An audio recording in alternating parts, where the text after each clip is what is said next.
And here's a little bit about our stay at the Viva Fortuna Beach by Wyndham in Freeport, Bahamas. We recently sailed from the port of Palm Beach to Freeport, Bahamas aboard the cheapest cruise ship, the Margaritaville at Sea Paradise. Drawers. Oh, somebody's shoes. That's weird. Looks like everybody's already been here. For a week at the all-inclusive Viva Fortuna Beach by Wyndham.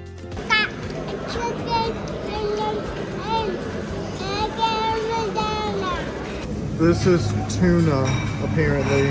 I'm giving this breakfast one of these.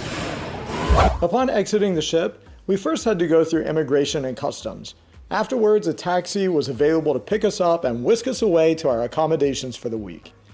The trip to the resort was $20 American per person. Don't make the same mistake that I did and assume that it was $20 in total. No, this was a $60 taxi ride. But our driver was great. Shout out to Nas. He provided good information about the island and various things to do in Freeport. We'll place his contact info in the description. If you do happen to need additional cash, you can stop by the ATM at the grocery store, which we did later that week. We arrived at the resort prior to the official check-in time, but we were glad to learn that the resort would do pre-check-in for early arrivals. It's about 10 o'clock right now in the morning, and they did say online that the room might not be ready until like 3 or 4. So we're gonna have to explore a little bit. So we'll probably do some tours of the resort, and I did bring the kids' swimsuits just in case. Well, first impression is that the lobby's really nice. I love the light fixtures and the fans. You will likely be offered a timeshare presentation. We narrowly escaped having to sit through the vacation club thing with our lives, and we've sat through so many of those. We will not sit through another one. So they tried to get us to do that, but oh no, not us, not on this trip. After pre-check-in, you actually have full access to the resort amenities, but just not your room yet. I wish that we had known that and we would have dressed appropriate to go to the beach and to the pool at the time of our arrival so that the kids could play and have a good time while we waited. Because I can reach the bottom. So. She's going around making plans. Instead, we wandered around the resort and checked out random things until the time of check-in at 3 p.m. Our children are used to a pretty early lunch. We regularly eat lunch at about 11 a.m. each day, and if we don't, then we tend to say things to each other that we don't really mean. The main dining room, though, doesn't open until 12:30, so I think you can see our dilemma. We're still looking for the food, though. The pool is beautiful, but the food is not exactly right there. Thankfully, there is a burger bar down by the beach, which is open outside of those times. Knowing this, we located it immediately with high levels of desperation to restore our family's sense of love and unity. The real story here, though, is the sparkling lemonade. It was incredible. Soda water, some lemonade, and a squeeze of lime all mixed together. We drank our weight in that stuff all week long. Pierce scraped his knee, so crisis moment. And also, we still have 1 hour before we can officially check in and go to our room. I think I underestimated the length of time between pre-check-in and check-in. So, Vivian seems to still be having a great time. The resort boasts a number of amenities which we did not avail ourselves to, including a trapeze, archery, a gym, tennis courts, and basketball courts. After we had explored the whole resort, it was time for us to check into our room. We're on the hunt to find our room, so we're walking around, and I think Anthony's looking at the map, but I don't know how clear it is, so we are searching.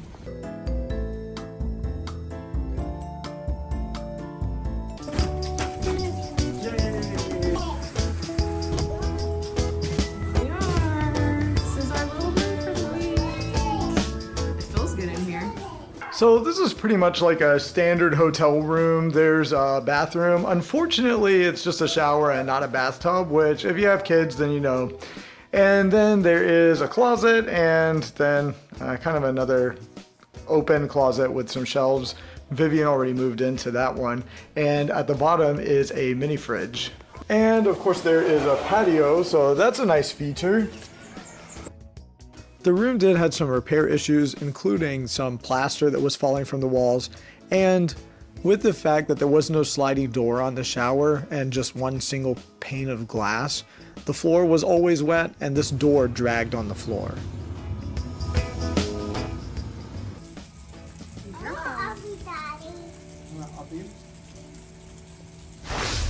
Well, nap time was a success. We got, Pierce was able to lay down for a little bit, although it was a little later than he normally naps, but he seems to be doing okay. He woke up a little groggy and cranky, but he seems to be making a recovery now. It's still raining outside, so that changes our evening plans a little bit. We were gonna try to go back to the beach following dinner until about their bedtime. And I think I heard that there's some entertainment tonight, so we'll see what that looks like. The kids might not go because it's kind of late. We ate most of our meals in the main dining room, and the food was pretty decent. Our experience was that you go around and get a small bite of each thing, take it back to your table, give it a taste, and then once you've found the thing that you really like, you double down on that, fill up your whole plate, and eat lots of it. I got a little bit of everything, and mostly carbs, but it's vacation, so I'm good. There was usually some kind of pasta. There were also a few localized dishes. I am excited because I think I did a good job of getting some Caribbean specialties. There's jerk chicken, there's some rice, and maybe curried rice, I don't know. And then this is conch salad, grilled conch, and conch fritters. So we'll see how it goes, because last time we tried conch, it didn't go so well. If you're a regular AikenAdventures viewer, then you know that we loved Mexican food night. Another thing that I wish we had done was checked into reserving dinner in the special restaurants around the property at the time of our arrival. If you are staying for more than one night, then dining other than the main dining room is also available in the resort and included with your stay. But reservations are pretty limited, so try to plan out your dinners early in your stay and book the reservations early so that you can enjoy these other restaurants. Most of our days at the resort were spent around the pool area, occasionally exchanging that setting for the beach.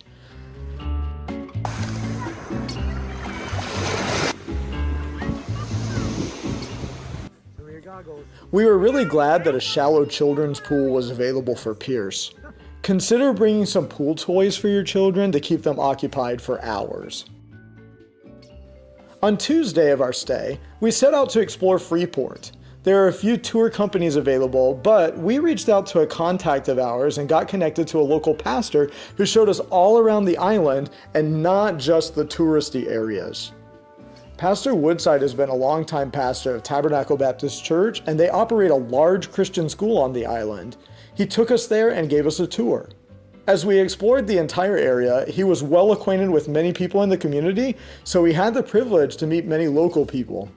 Overall, we found the people of Freeport to be much more welcoming and hospitable than those in our previous experience at Nassau, to be completely honest. We enjoyed exploring the island together, but we will share more about those experiences in another video. So be sure to subscribe and check out our channel page so that you don't miss the update.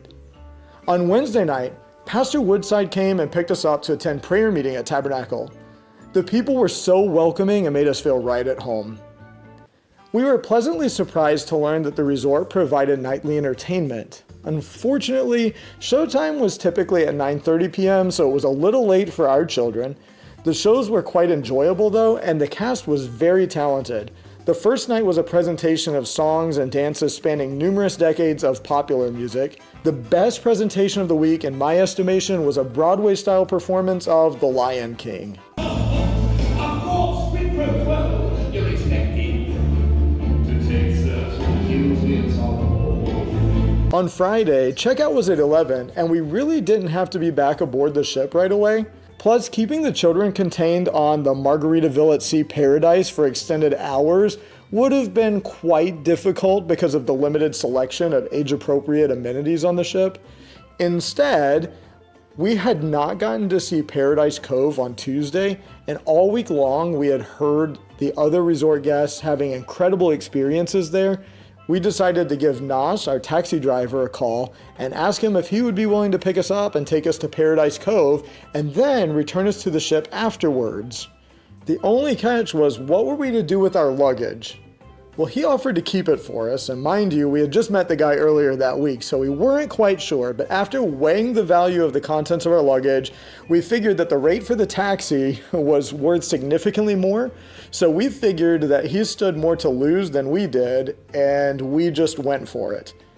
And we're glad we did, because he kept his word, didn't take our luggage, and returned on time to take us back to the ship. And in the meantime, we had a wonderful time exploring Paradise Cove. We saw sea turtles, lots of fish, and stingrays, which, by the way, make sure to instruct your children to be safe around marine wildlife. And to hear more about how we might have gotten scammed into taking this trip in the first place, click this video right here.